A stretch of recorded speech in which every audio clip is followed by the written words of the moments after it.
Bonsoir et bienvenue chez Palf. Aujourd'hui, François vient nous montrer son pédalboard pour harpe. Mhm. Voilà, Bienvenue François. bien, merci. Merci d'avoir fait le trajet. On va découvrir ça.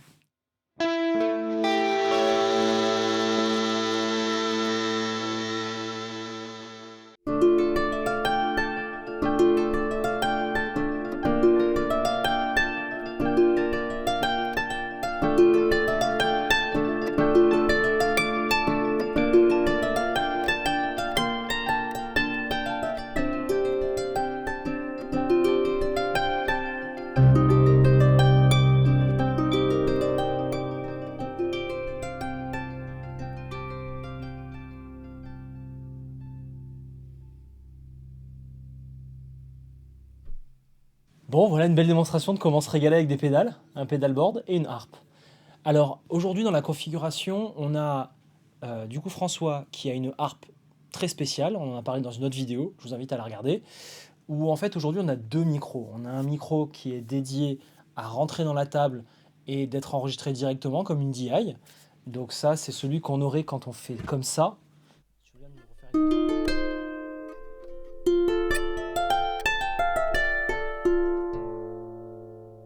Voilà.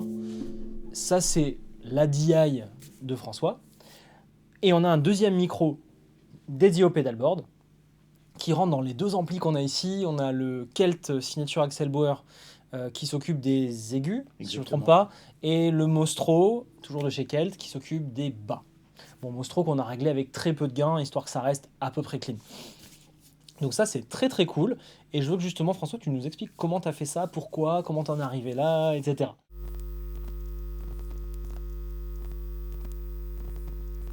Oui, alors, comme je disais un peu dans la précédente vidéo, je ne suis pas allé au plus simple en prenant une harpe qui était déjà équipée avec plein de sorties et avec, voilà. Je voulais donc moi quand même retrouver le côté acoustique de la harpe, le FRFR, le Free Range Flat Response, c'est-à-dire que ça soit pas de la harpe réduite en termes de son, et je voulais quand même couper les fréquences. Donc en fait, ma première réflexion, elle a été comment je fais pour couper des fréquences acoustiquement, comme on fait avec un Fab Filter, en gros, de se mettre un coupe haut et un coupe bas. Donc c'est la première chose que j'ai fait, c'est mon son rentre dans ma pédale de volume, et ensuite il va directement vers un splitter qui va le couper en deux. Donc là, le truc qui était fou, comme tu disais dans l'autre vidéo, c'est que tu as directement la bonne impédance dans le micro qui va bien pour que tu puisses aller rentrer dans ton board et pas un truc où il faut se compliquer la tête, mettre des adaptateurs d'impédance ou quoi. Là, tu rentres directement dans le splitter de la marque Leleu. Oui. Donc ça, c'est juste un symétriseur de signal, hein, c'est ça, hein. Bah, Ça sert pour doubler le signal. Pour doubler le signal, exactement. Et puis il y a une isolation par un transformateur, donc il n'y a vraiment pas de problème de buzz, ça illumine tout ça aussi. Ah bah c'est l'équivalent, enfin, ou alors Signal Chain est l'équivalent du P-Split. Oui. Signal Chain avec la ABI, je sais pas si tu connais. Je l'ai vu. Voilà, la ABI, moi c'est quelque chose que j'utilise tout le temps sur les tournages. Là on l'a rangé parce que tu te mets directement dans les deux amplis. Mais sinon sur tous les tournages, on a toujours un symétriseur en ABY pour choisir le Axel Bauer, le Mostro ou les deux. Quand on a envie de se faire plaisir, on met les deux en même temps, c'est marrant. Mais voilà, bon, faut pas abuser non plus.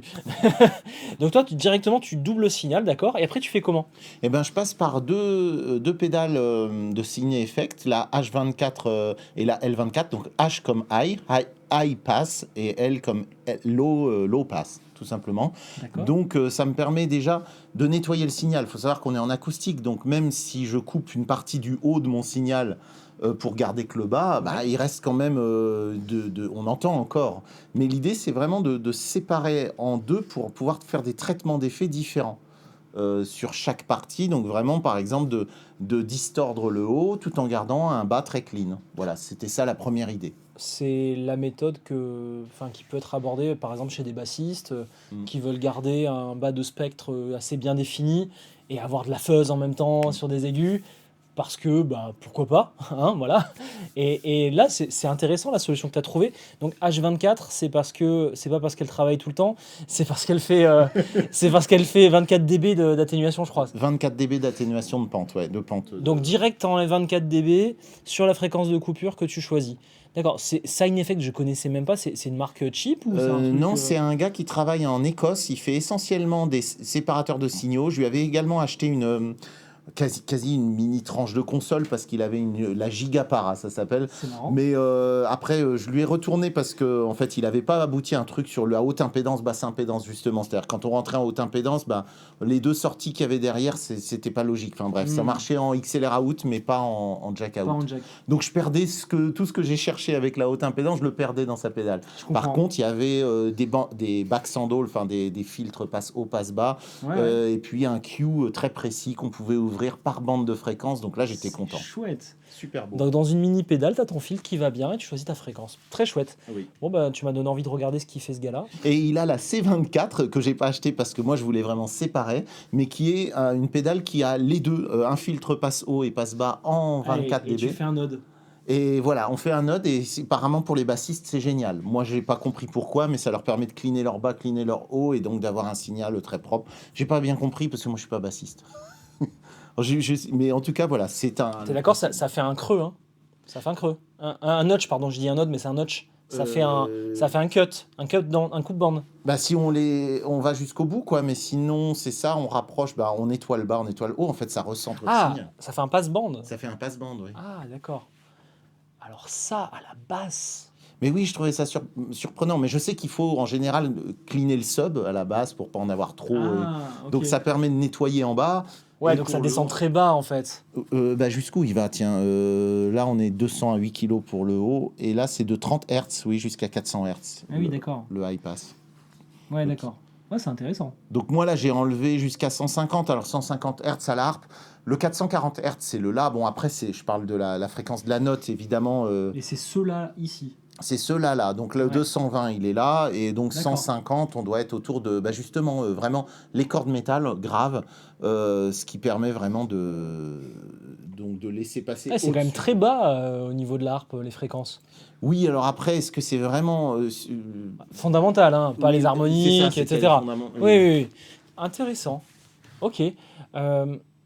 Viens, juste pour la blague, tu mets un preset où il n'y a pas beaucoup de choses, genre très peu d'effets, et je vais enlever les séparateurs pour entendre ce qui se passe. Je vais juste en mettre un où il n'y a que la reverb. Voilà, on l'active comme ça.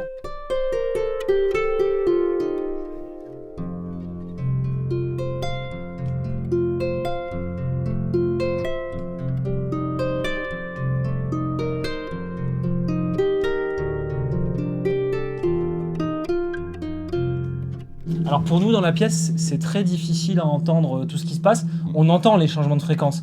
Mais maintenant, si on va aller plus en détail, bon, si vous avez un casque, c'est génial. On va vous faire un gauche-droite, je pense, et le dry au centre. On va essayer de faire un truc comme ça. Maintenant, ce qui est bien, c'est qu'ici, je peux débrancher les amplis. Donc regardons par exemple d'abord le Axel Bauer. Si je fais comme ça, donc là c'est les aigus, donc c'est le H24 qui va nous aider.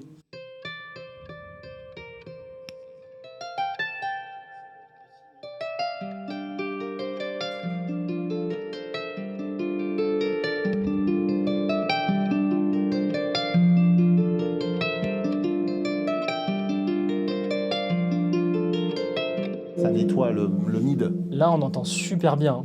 Ok, on fait la même manip sur le Mostro. Oui.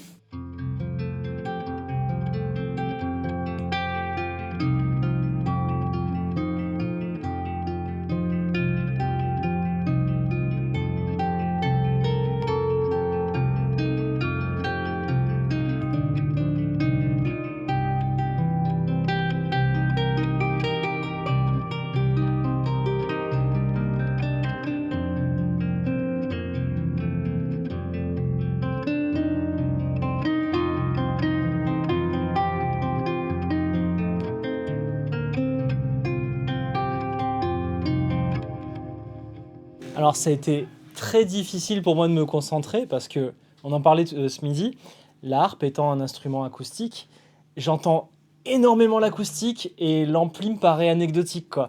Donc il faudrait qu'on joue très fort. C'est pas le moment. Il faudrait qu'on joue très fort. Le gros problème, c'est un deuxième problème de ne pas prendre un instrument électrique, c'est que il faut soit jouer avec un casque fermé, soit des in-ear pour savoir ce qu'on fait, parce que sinon ça sort à je sais pas combien de dB, mais à pas loin de 95. Enfin à mon avis, ça sort pas mal, hein. Ça sort très fort. Ouais, parce que j'entendais vachement l'acoustique et j'avais du mal à me concentrer sur le Mostro. C'est pour ça que j'ai touché au potard pour entendre ce qui se passe. Et finalement, ton réglage était très bon, donc j'ai remis. Mais c'est pas évident de se concentrer. Hein. Il faut vraiment le bosser au casque. Là, et puis ensuite, après, avec les effets. Parce qu'avec les effets, sur une disto, ça s'entend tout de suite. Sur un Oui, fuzz, d'un oui. seul coup, on voit quand on réduit le bas. Ou... Oui, oui, Voilà. la disto, c'est vrai que ça. Alors, moi, quand je place mes micros, hein, d'ailleurs, n'hésitez pas à me donner des infos pour me dire comment m'améliorer là-dessus. Quand je place mes micros, je les. Bon, tu sais, on t'a expliqué tout à l'heure le fait de se rapprocher de la collerette Mm. entre les deux membranes et tout pour choper des aigus, s'en éloigner, etc. Bon, ça, je pense que vous connaissez, vous avez déjà placé un micro. Euh, mais moi, ce que je fais toujours, c'est que je le place d'abord en aigu, je vois si j'en suis content, puis ensuite j'active un overdrive un peu péchu Mm. et je le replace à ce moment-là. Et je trouve que ça apporte beaucoup d'informations. Et tu repasses en clean, tu vérifies que ça te convienne et tu essaies d'avoir un compromis entre les deux mondes. Parce que dans tous les cas, tu vas être déçu. C'est Ouais. un peu mon point de vue. Ah, intéressant. J'essaie d'avoir le meilleur des deux et de me contenter du résultat parce que même quand tu testes au casque, je trouve que ça n'a rien à voir avec la sensation dans la pièce. C'est pas évident. Enfin bref, très cool, très très cool ton système. Je trouve que c'est très bien pensé. J'ai envie de dire pourquoi il n'existe pas un splitter avec les deux fréquences, tout en un. Ah les gars, faudrait créer ça quand même. Tout en un, ça serait pas mal. Donc un splitter avec... Avec les deux sorties, et tu choisis si tu veux faire un passe bas ou pas, et la fréquence. Ouais, je crois qu'il va falloir mettre en route les... Facile, facile. Allez, il faut faire ça. On continue notre aventure. Donc en fait, là, le grave donc, sort directement, on va dire, vers l'étage supérieur, parce que ça, c'est censé être à mes pieds, et ça, c'est posé sur un stand normalement, et je joue debout, en fait. Et par contre, pour le... Donc l'aigu va aller dans ces trois pédales-là. Je me permets un truc. Oui. Celle-ci, elle est Ah pas oui. avant? Elle est avant tout, c'est la première. Ah, mais faut en parler alors. Oui, on n'en a pas parlé. Là, oui. Bah, Alors ça, c'est ton préamp. ça, c'est mon préamp. Tiens, d'ailleurs, le réglage a changé parce qu'on avait. Normalement, voilà, mes drives sont à 0 et je m'en sers essentiellement pour avoir Ok. un gain de level et donc aussi, évidemment, puisque c'est des préamps qui colorent, d'avoir une espèce de présence à lampe, entre guillemets, même s'il n'y a pas de lampe là-dedans, mais ça donne une présence. Ça donne un grain de fou. On l'a testé dans un gaz du mois, c'est la Broadcast AP2 de Hudson Electronics. Donc un artisan anglais qui fait un travail fabuleux. Salut Michael. Et c'est peut-être une des meilleures pédales de préamp que j'ai essayé. Et les deux activés ensemble, c'est du bonheur, quoi. Ah, j'adore. C'est juste du bonheur. Il y en a une qui donne un côté chaud, l'autre qui donne de l'attaque. Voilà, c'est le germanium qui redonne la présence et le silicone, je sais plus dans quel sens. Les deux ensemble, elles font ce qu'il faut. Ouais. Et donc toi, donc on reprend ton câblage, ton micro rentre dans la pédale de volume, va dans le préamp et va ensuite dans le splitter. C'est ça.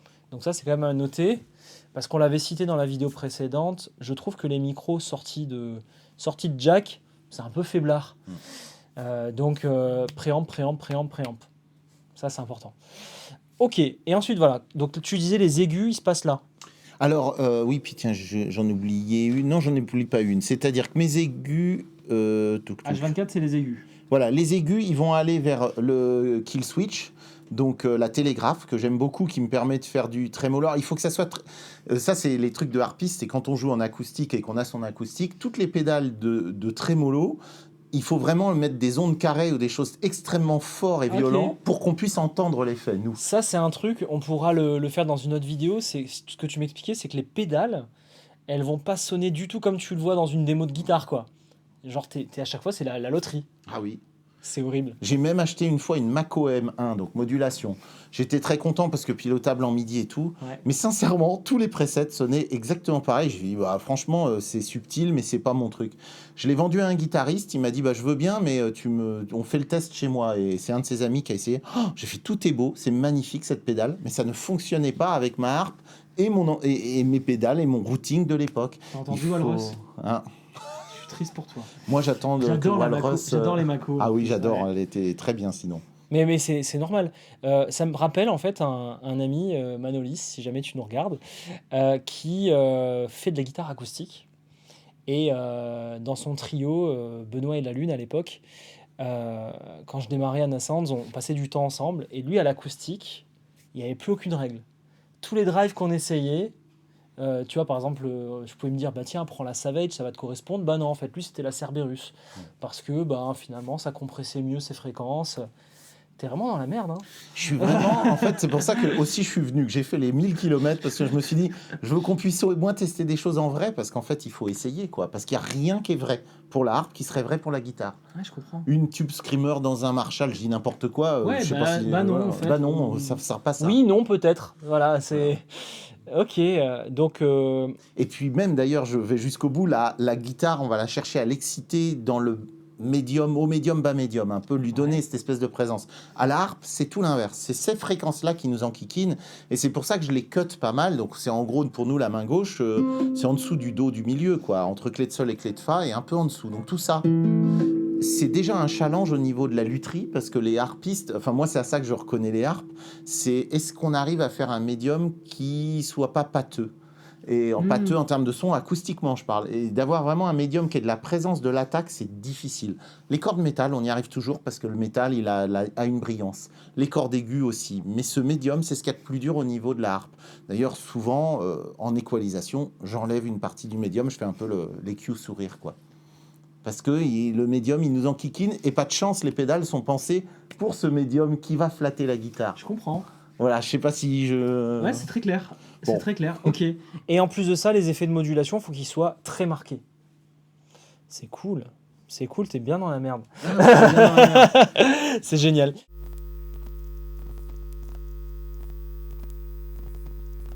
Alors, du coup, t'as fait tes recherches, et c'est bien, tu vas leur faire gagner un peu de temps.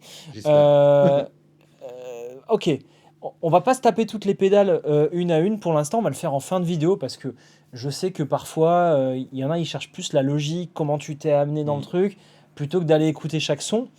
Donc t'allais nous raconter qu'en fait là t'as tes effets d'aigus et après là-bas c'est les basses, en gros c'est ça? Non, pas nécessairement. Ah, pas nécessairement, alors vas-y. Ça c'est mes effets d'aigus mais qui se pilotent au pied, c'est-à-dire parce que j'ai les deux mains sur les cordes, et celle-ci je l'actionne au pied aussi, soit en momentané, soit en... voilà, dès qu'elle clignote en orange, ça veut dire qu'elle est enclenchée. Et ça c'est pour régler la vitesse, c'est tout simplement la vitesse de mon trémolo, de mon kill switch, ouais. Ah oui, tout à l'heure, c'est vrai que tu m'avais dit fais attention.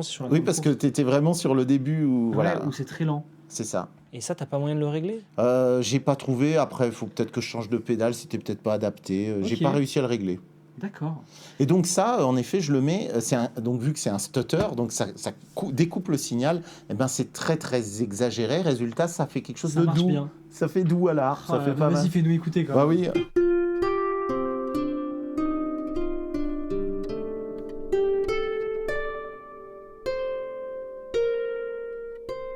Et là, sans distorsion, c'est extrêmement discret. Alors qu'on est sur un effet... On n'entend presque pas. En plus, on est dans le haut du spectre, vu que c'est que sur l'aigu. Donc, ça fait quelque chose qui peut être charmant dans un balayage harmonique un peu.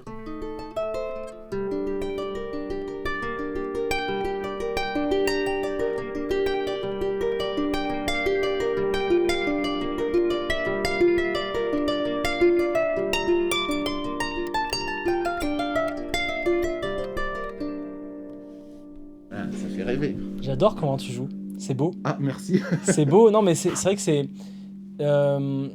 mélodique. Et c'est comme ça que certains guitaristes font justement, ça s'arrête pas, tu sais, c'est le côté où ça enchaîne. C'est le côté où t'as un enchaînement continu, et t'es là, tu bouffes les notes et tu comprends pas ce qui se passe. Et ça c'est bien, c'est cool, j'aime bien. Ok, donc là t'as des effets pieds, ouais. Et ensuite tout rentre là-dedans. Ah oui, voilà, c'est ça. Ok, c'est pour ça que tu m'as emmené là-dedans. Donc là, tu as quelques produits en amont du Morningstar. En amont du Morningstar. En gros, ma logique, c'est je sépare le signal et quelques petites ouais, j'ai compris. Qui changent. Donc ça, c'est ton board avant Morningstar, et ça, c'est ton board Morningstar. Exactement. Ok. Avec juste la reverb qui est post-Morningstar, mais c'est tout. Tout le reste, c'est du... Oui, parce que, alors, il faut savoir qu'on avait fait un Lord of the Rig ensemble, c'est comme ça qu'on s'est rencontrés. Ouais. Et je pense qu'on va le continuer dans une autre vidéo. C'est la vidéo suivante où je vais te faire essayer plein de trucs. Et oui, c'est vrai que je t'avais dit, ne mets pas dans un switcher. Il me manque bien quelqu'un. Ouais, il te manquait quelqu'un. Il te manquait quelqu'un, ouais. C'est vrai, on a oublié de le remettre. Mais c'est pas grave, ça marchait quand même. Je te disais, attention, ne mets pas dans ton switcher une pédale qui va être tout le temps en fin de chaîne et tout le temps activée. Oui. Surtout si elle est pilotable en MIDI. Si elle est pilotable en MIDI, en fait, le MC6 Pro, lui, il va envoyer des infos et pas besoin de la switcher. Et c'est comme ça qu'on peut gagner de la place sur la ML10X.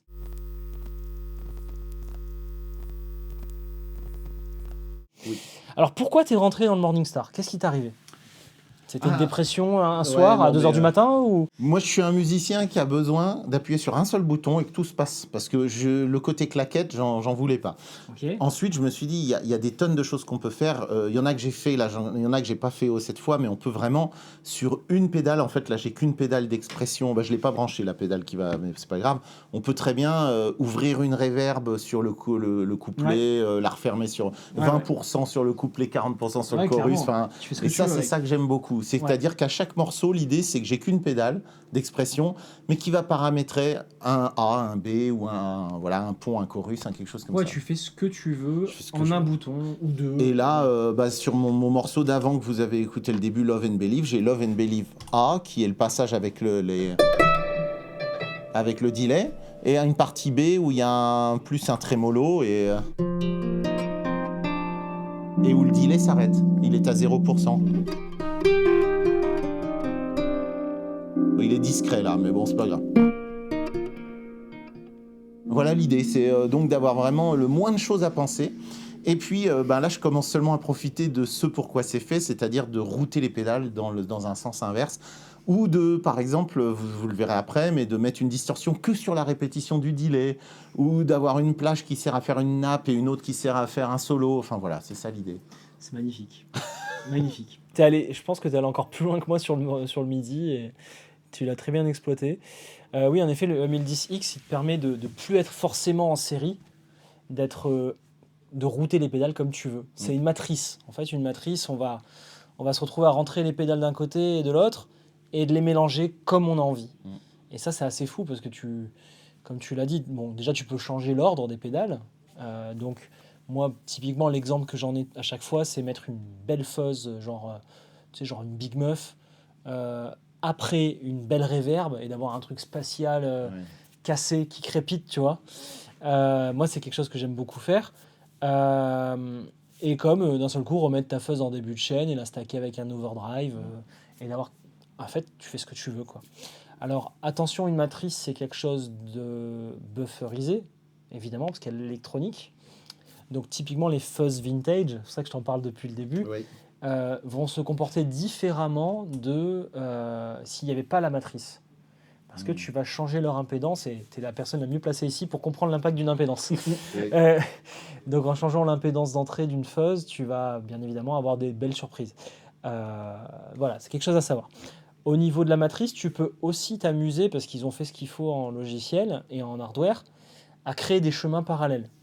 Et ça, c'est quelque chose que je trouve aussi très cool.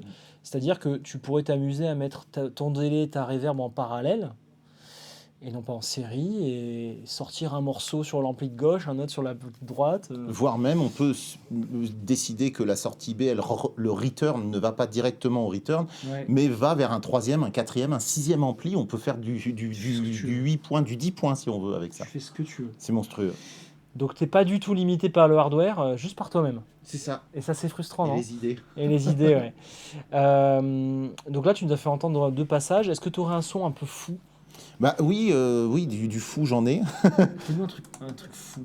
Toc. Ça, je crois que c'est... C'est peut-être pas celui-ci qui est fou. Je vais faire ambiance.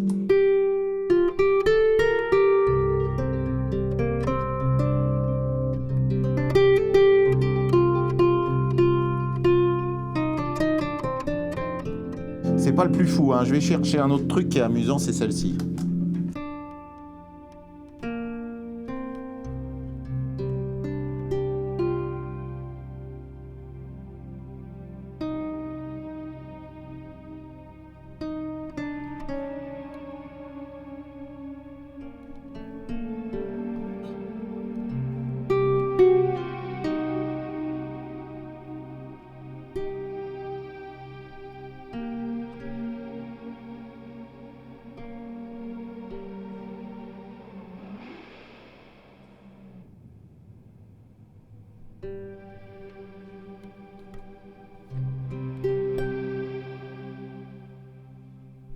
Ouais, t'es parti loin là. Je suis parti loin, puis je sais pas, ouais, on va. Génial. Bah ça, la Cloudburst, ça inspire souvent au fait de partir loin. C'est ce genre d'effet. Ok, trop cool. Donc là, t'appuies sur un bouton et d'un seul coup, c'est fou. Voilà. Très bien. J'en avais fait une autre que je recherche, mais c'est pas grave, on la retrouvera plus tard.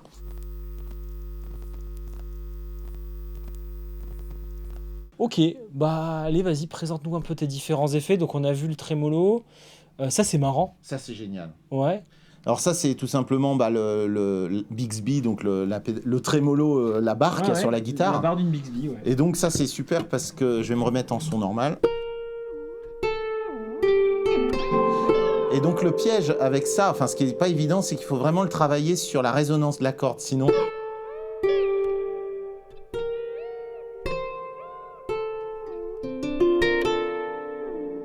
Voilà, c'est de le faire pleurer. Et il y a un de mes morceaux que j'utilise par exemple en le mettant qu'un tout petit peu. Et ça fait un chorus. Soit pour créer du détune, soit juste très légèrement.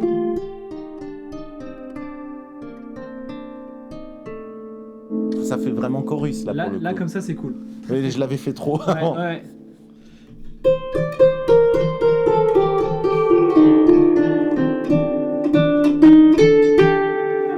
Essayer de faire pleurer les notes. Moi, ce que je rêve, c'est d'avoir le sustain d'une énorme guitare avec et donc de faire de la faire pleurer quoi en fait. Vas-y.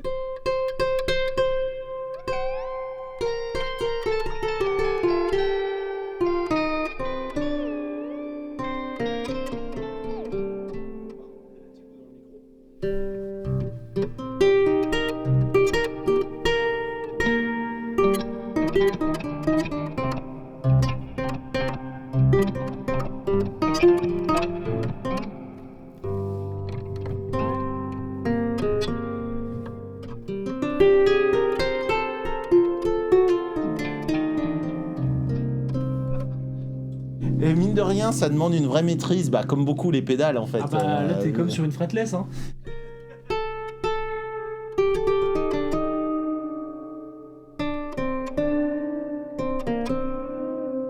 Voilà, c'est qu'il Ouais. faut le faire avec parcimonie, mais pas Ouais, si on veut pas que ça mal, ça. ressemble à ça quoi.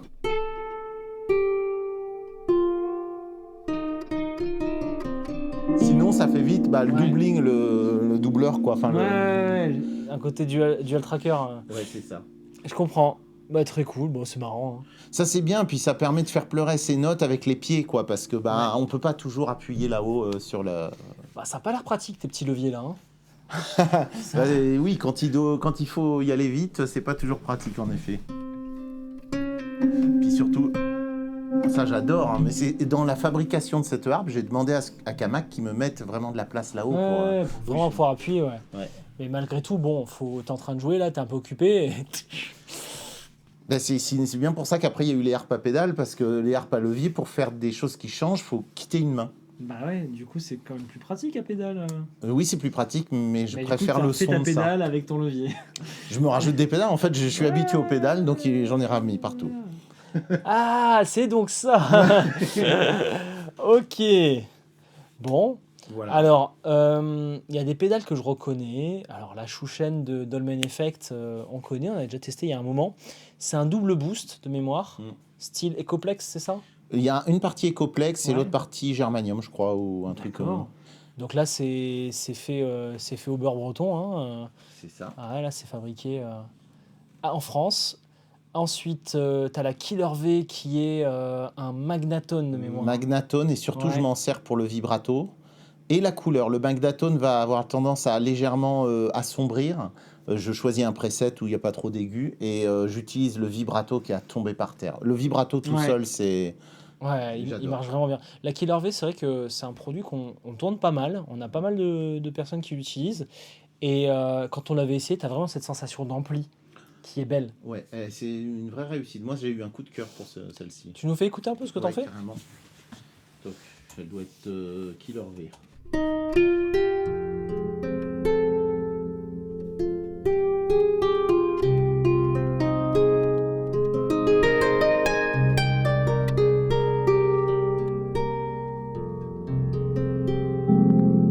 C'est vivant, c'est magnifique.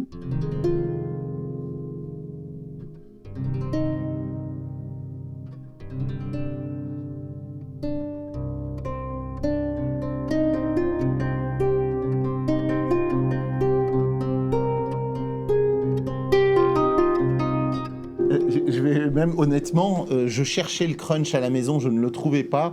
Et j'avais pas réessayé depuis que je travaille avec ça. Et ça me change complètement la pédale. Parce que là, j'ai tellement bossé sur des mariages que j'ai laissé un peu mon pédalboard de côté. Et là, je redécouvre celle-ci. Et avec le drive, c'est magnifique aussi. Ouais. Hein.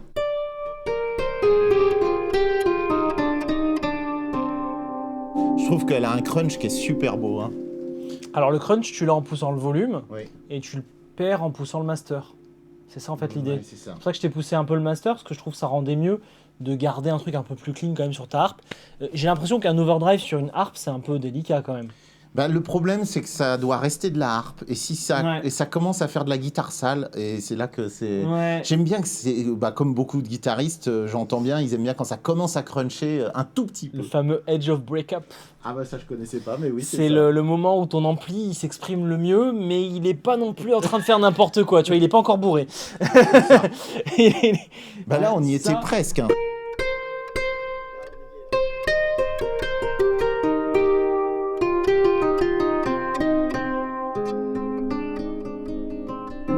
Piano, ça passe.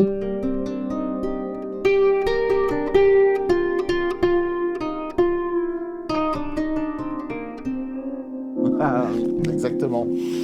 J'ai compris. Voilà l'idée. Donc ça, c'est la Killer V. Et là, j'ai mis Killer V Dirt parce que j'imagine j'ai dû lui rajouter...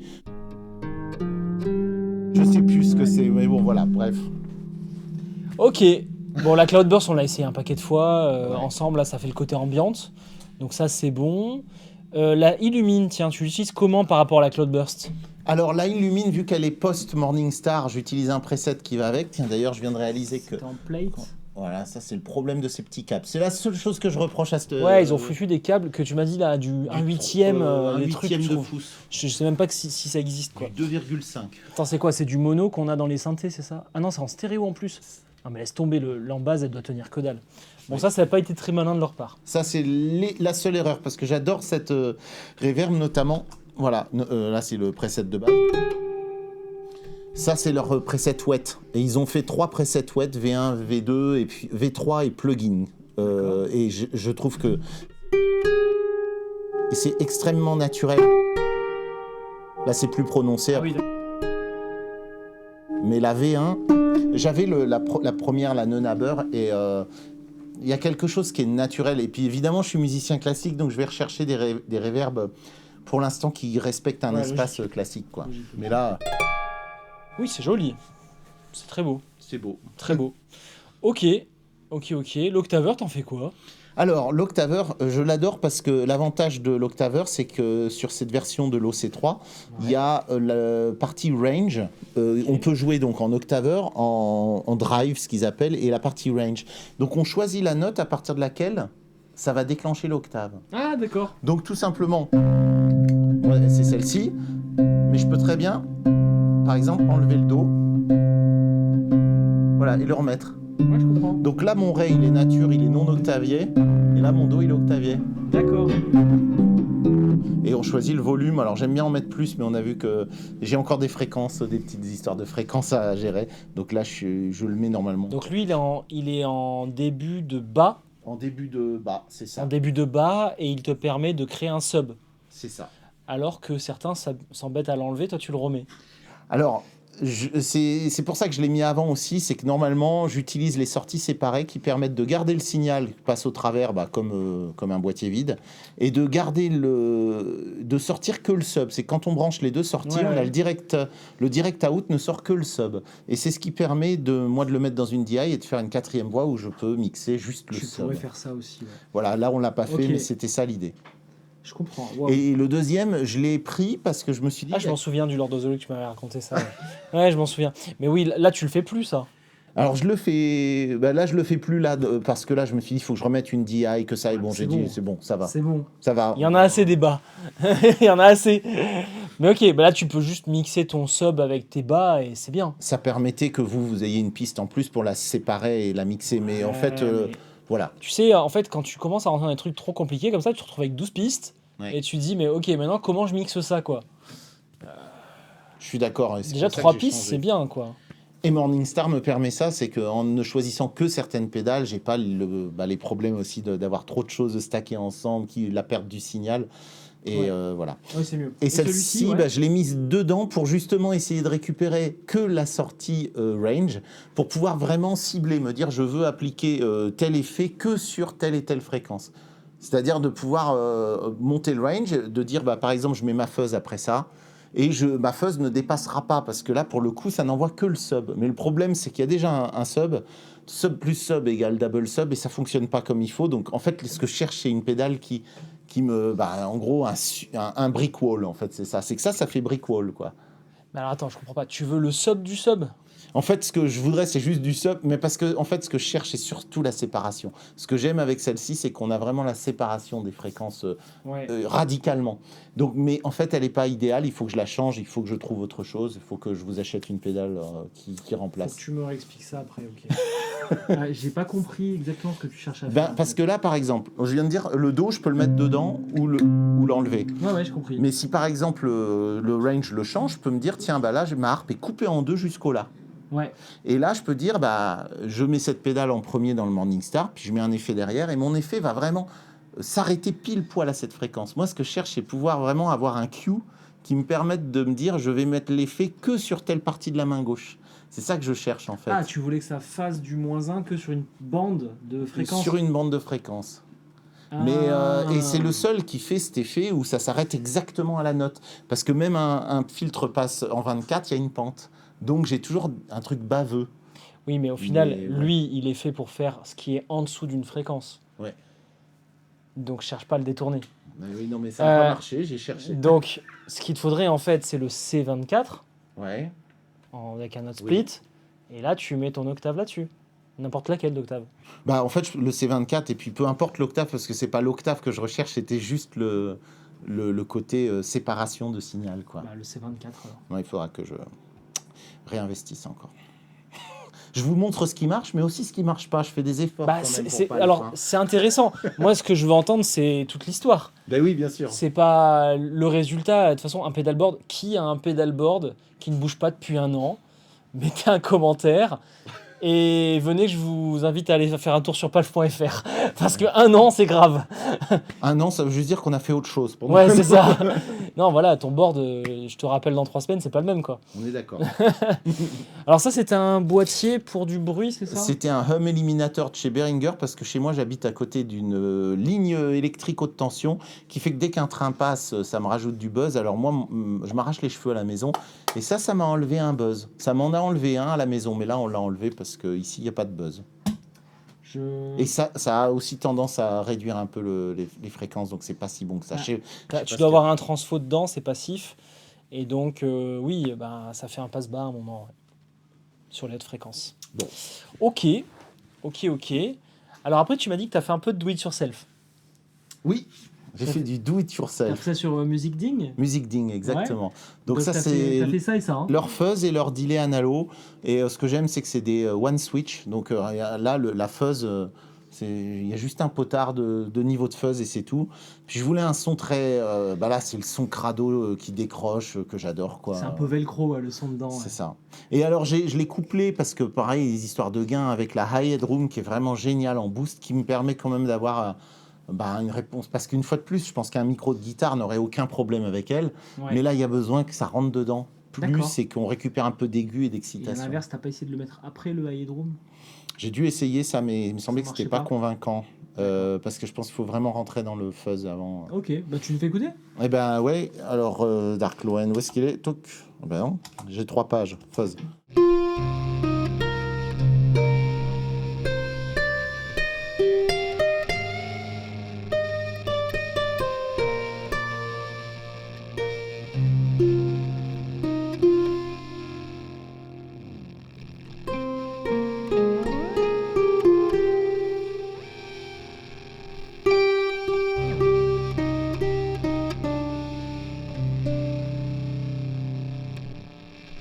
Tu vas me faire acheter la Bixby, toi. On s'amuse bien, oui. Ouais, on s'amuse bien avec ça, c'est marrant. Bon, c'est cool, t'as fuzz qui pétarade de tous les côtés. Ouais, il y a un côté qui est amusant. Puis on entend quand même le son de l'harpe parce que le bas reste direct, sans fuzz. Ah oui. Et j'ai fait un autre preset que j'aime beaucoup, c'est la Dark Fuzz. C'est la même, mais où je passe dans la chouchaine et on entend... Parce que l'écoplex, ça calme un peu les aigus, ouais. Vas-y, fais écouter. Et ça, j'aime bien. Je refais avec normal.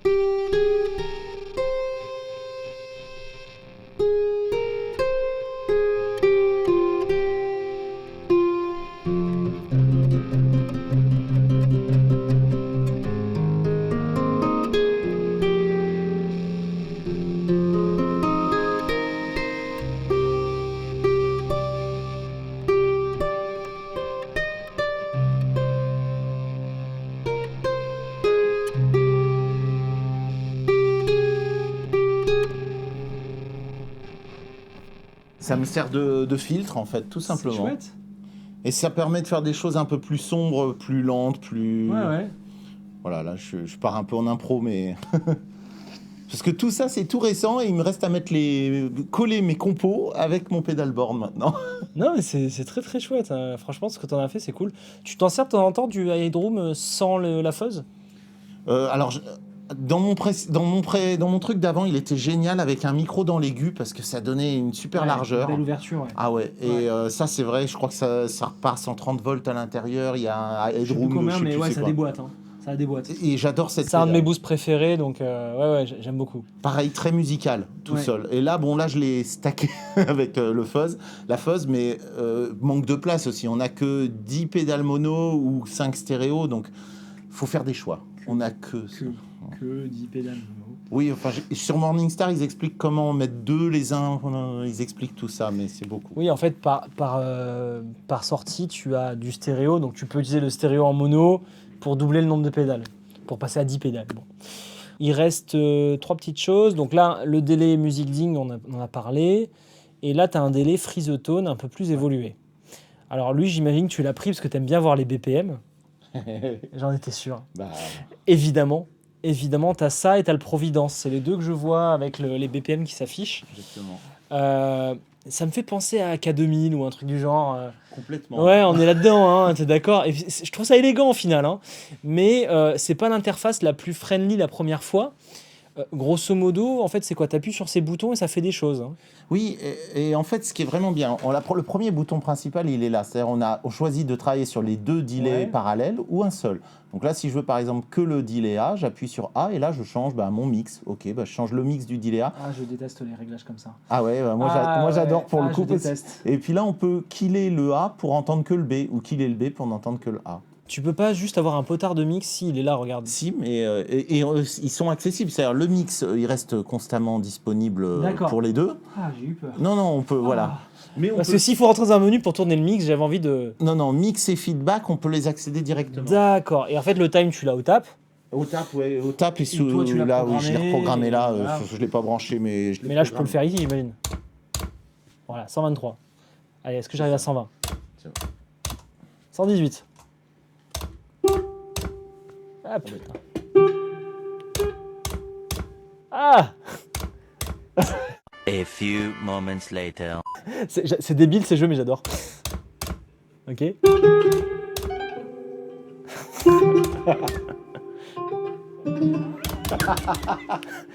Ah, j'ai cassé. Là, il est cassé. J'essaie de faire 120, mais j'y arrive pas. Ah putain, saloperie. Je peux essayer après, moi j'aime bien ton jeu. One eternity later. Ah, 122. Hein? On sent l'artiste. Ouais, non, c'est pas si évident que ça. C'est vraiment un truc de geek, ça. Mais oui, mais c'est ça qui est marrant avec ces machins. Ok, enfin, marrant. Et puis on peut les choisir en série ou en stéréo, donc on peut vraiment, c'est le seul c'est un des rares où on peut vraiment mettre un tempo à 65 sur un côté en croche et l'autre en blanche à 131. Je peux choisir d'avoir des delays complètement différents et je peux les mettre l'un dans l'autre. Donc là, stéréo, c'est droite-gauche, mais série, c'est j'envoie mon delay de 63 à la croche. Ça a l'air trop bien. Et il y a un étage de clipping en plus une saturation sur les delays, mais ça c'est pour les deux par contre. T'as un truc pour la mettre toute seule ou pas? Ce qu'on va faire, c'est... là, je suis sur ce preset-là. Je vais juste couper ça. Et normalement, il n'y a que ça. Voilà, là, il est sans reverb. Donc là, le temps, je suis obligé d'aller comme ça.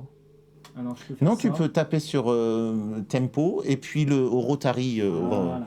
Donc on va se mettre à 120, le truc que j'arrive pas à atteindre avec ma main. Et là, je fais quoi? Je rappuie sur delay. Non, même pas. Perdu. Non, juste on appuie. Ah, et le bouton, tu peux appuyer dessus, d'accord. Ok. Ok, vas-y, je le bidouille un peu. Alors là, les deux sont. Il y en a un qui est à la croche et l'autre qui est à la noire. Donc par exemple, là, lui, c'est. j'ai compris. Voilà, c'est, je sais plus, c'est le quoi. C'est toc, fonction. Non, mince, qu'est-ce que je fais? Où est-ce que Non, je- mais c'est bon, j'y crois avoir compris. Oula. Non, c'est pas. C'est la S Division. Alors, C'était ça. Trail, on en veut, ça c'est bien. Et S Division, Voilà, et là, donc, je suis à la blanche, 0,2. 0,1, c'est à la ronde. d'accord. 0,2, 0,4, c'est la noire.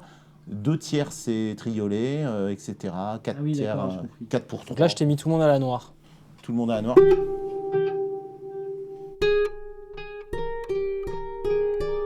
Ouais, mais il y en a un qui est encore à la blanche.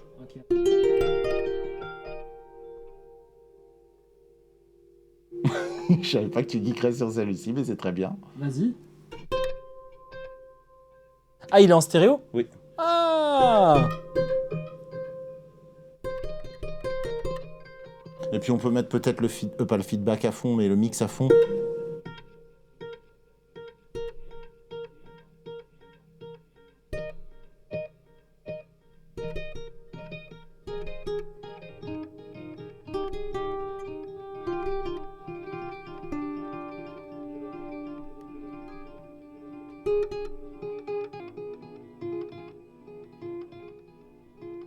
Ok. Là, je t'en ai mis une à la blanche, une à la noire.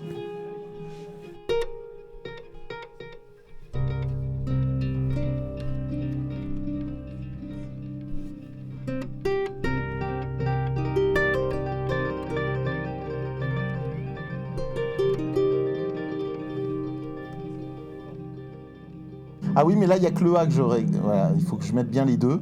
Sinon.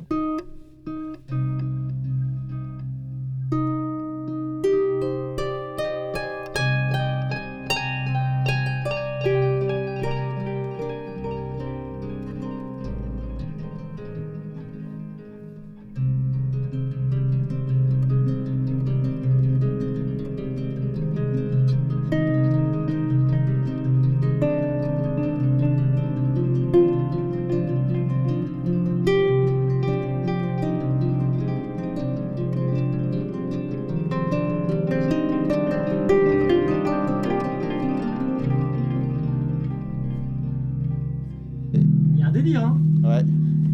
Bah, le fait de les avoir aussi forts dans des amplis aussi bons, ça, c'est super inspirant. Très très cool, j'aime beaucoup en fait.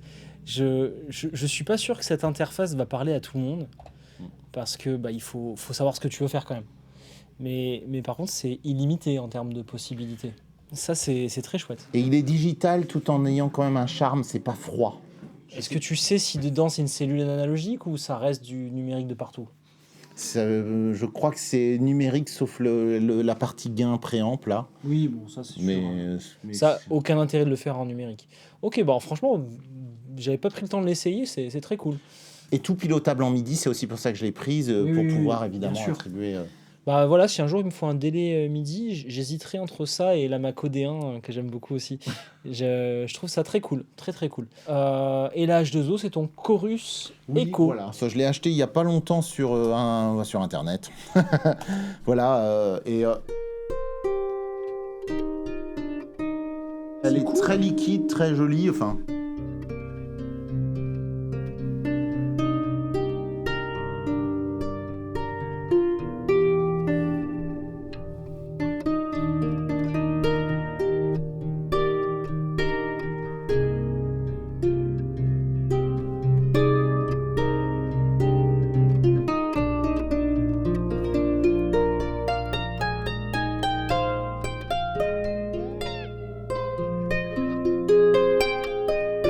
Il y a du plaisir là, j'ai l'impression là, monsieur là.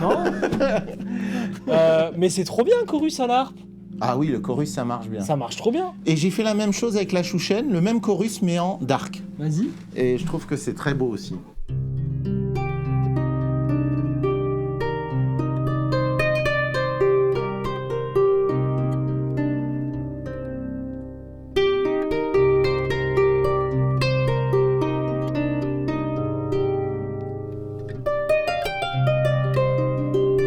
Ça pour moi c'est presque du Always In parce que j'adore le côté cassé des aigus. Ouais, le Allwesen de la Shushen. En fait, c'est ce que j'ai fait avec le préamp Ecoplex aussi. Oui. J'aime beaucoup le côté passe-bande. Hmm. Et ça, tu le branches sur la partie aiguë ou la partie basse Là, ou ça dépend? Ça dépend de ce que. Ouais. Mais là, là, c'est directement après le chorus dans l'aigu, je pense. Hein. Il faut que j'aurais dû me réécrire tous mes routings parce que parfois ils sont complexes. Ouais, bah oui, normal. Puis parfois, si on veut, ça j'ai appris ça récemment, si on veut par exemple la queue de la reverb en changeant de preset, il suffit de mettre cette pédale en parallèle et juste de brancher la sortie. Et oui. Parce que lui, il considère qu'elle est toujours dedans. Ah bah, et donc, oui, c'est des clairement. trucs tout bêtes mais à penser. Ouais, mais ça marche. Ça Mm. marche. Bon, est-ce que tu as programmé le preset le plus important? Toutes les pédales? Je l'ai même pas fait. Non, puis là, faut sortir l'ordi. Enfin, voilà. Non, t'inquiète pas. Bon, bah, pas toutes les pédales.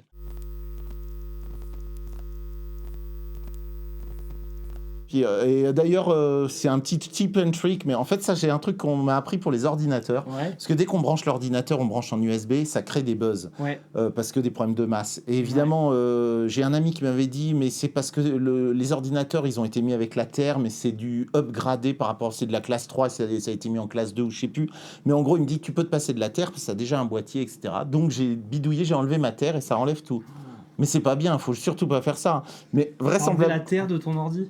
de la lime. Non, De la lime. de la lime électrique. C'est-à-dire, j'ai une lime avec écrit attention, pas la terre. Et franchement, ça enlève tous les problèmes de masse. Ne faites pas ça, c'est pas bien. Ne faites pas ça. Je vais me faire tirer les oreilles. Tu vas le couper au montage.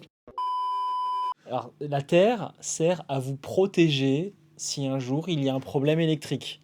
Ne l'enlevez pas. Le problème, c'est que ça fait bzzz. Regarde, est-ce que demain, si tu n'alimentes pas ton ordi, que tu le mets en ordi portable, en USB, t'as Oui. quand même le bruit? Ah, s'il n'y a pas la lime et qu'il y a une bonne batterie, mais moi, ma batterie est morte. Donc voilà. L'histoire. Voilà. Oui, donc c'est vraiment un problème d'alimentation électrique. Donc ça, en fait, le problème est vu à l'envers, c'est que c'est pas directement la terre le problème, c'est que le boîtier d'alimentation, il n'est jamais étudié pour éviter les bruits dans l'audio. Et d'ailleurs, ça m'ouvre une grande parenthèse, ne mettez pas une lime de merde. On a une vidéo qui en parle, une lime qui n'est pas faite pour les pédales d'effet, elle va être justement dans les classes dont tu parles, qui vont être des classes de compatibilité électromagnétique, qui ne sont pas étudiées pour l'audio, elles sont étudiées par rapport aux normes de radiofréquence. Donc du fait de pouvoir communiquer en télécommunication, etc. Ils s'en foutent de l'audio. Et c'est ça en fait le problème. Et oui, en enlevant la terre, ça peut être une alternative. Mais si vous faites ça, vous prenez des risques. Oui, d'accord. En fait, la terre, elle te permet d'avoir un moyen de faire sauter les plombs si jamais tu t'électrocutes. Mais j'avais vraiment entendu que en fait, ça avait été que les ordi portables, ils avaient été upgradés par rapport à leur classe électrique. C'est possible. Parce que normalement, c'était du 2 points, et ils ont rajouté la terre pour faire du zèle ou je sais pas quoi, et qu'en fait, il n'y avait pas besoin. Mais bon, je suis pas assez calé. Alors, je dis peut-être en des sortie bêtises. du chargeur, c'est pas grave parce que tu rentres en courant continu. Oui, en 12 volts ou en Voilà, 24. donc ça c'est du continu. Donc à partir de là, s'il y a un problème, ça ne disjonctera pas dans tous les cas. Alors c'est vrai que c'est des basses tensions. Mais avant l'alimentation, si tu enlèves la terre et que ton boîtier, je sais pas, à l'intérieur, il y a un fil qui a bougé parce que c'est soudé avec le cul et ça touche la sortie, toi tu touches ton ordi, tu meurs. C'est pas bon de mourir ou pas? Bah, Non, ça, après, bon, ça dépend. Chacun son goût, ses goûts, mais voilà, c'est vraiment le truc, ne bidouillez pas votre terre. J'ai rien entendu pour toi. mais c'est important, ouais. C'est important de le dire parce que t'as jamais vu dans les infos des gens qui meurent en prenant leur jack ou quoi, ça arrive. Hein. Parce que problème de terre sur l'ampli, Ah oui. ça passe aux infos. Mais c'est ça de pas avoir de télé. Je crois que c'est. Non, moi non plus. Je m'empêche Mais- de mourir. mais du coup, je vois les news guitare, tu vois, malheureusement. Je vois les news où t'as des gens qui se prennent la patate à cause de l'ampli qui était pas aux normes. Ouais. Et ça, putain, chaud quoi. Bon, ça arrivait à beaucoup de prendre le jus en touchant des amplis. Donc. Enfin voilà, petite parenthèse. Mais c'est cool, par contre, t'as réussi à enlever ton problème d'USB. Bah, j'ai réglé comme ça mon histoire d'USB. Après, dans l'idéal, bah oui, une super alim, pas à découpage ou je sais pas quoi, mais bon, sauf que Alors sur c'est ces forcément un machins. découpage sur ces machins-là, mais peut-être de changer d'alim. C'est en USB ton alim? Non, c'est en... Format propriétaire de l'ordi? Non, oui, peut-être. Enfin, c'est un genre format pedalboard, mais je sais pas, c'est du 3. Format pedalboard. Enfin, non, mais les petits trucs. Ouais, je sais vois, pas ouais. comment on les appelle. Ouais, c'est des vieilles alimes. Peut-être tu peux trouver une alim en USB-C un peu plus quali, ça peut être un truc. Ouais, ça peut être une... Après, Non, ouais. t'as raison, les alimes d'ordi, c'est vrai que par exemple sur mon Mac, j'ai pas tout le temps la prise de terre. Hmm. Donc il y a peut-être un truc particulier sur les alimes d'ordi que je ne connais pas à ce stade. Et pourquoi pas? Voilà, pourquoi pas? Mais c'est vrai que pour la plupart des équipements électriques, gardez mon conseil en tête. C'est Oui. peut-être que pour l'ordi, t'as raison, il y a peut-être un truc qui fait que c'est pas dangereux.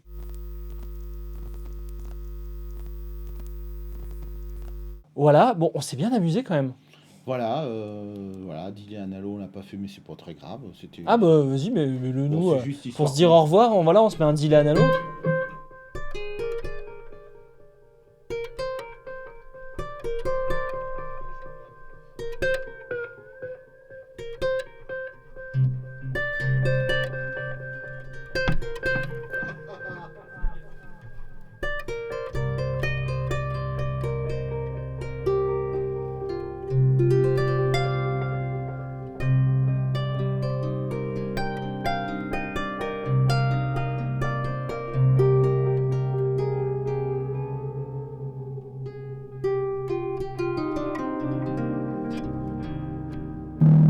On est parmi la réverb. Bref, on a de quoi s'amuser aussi.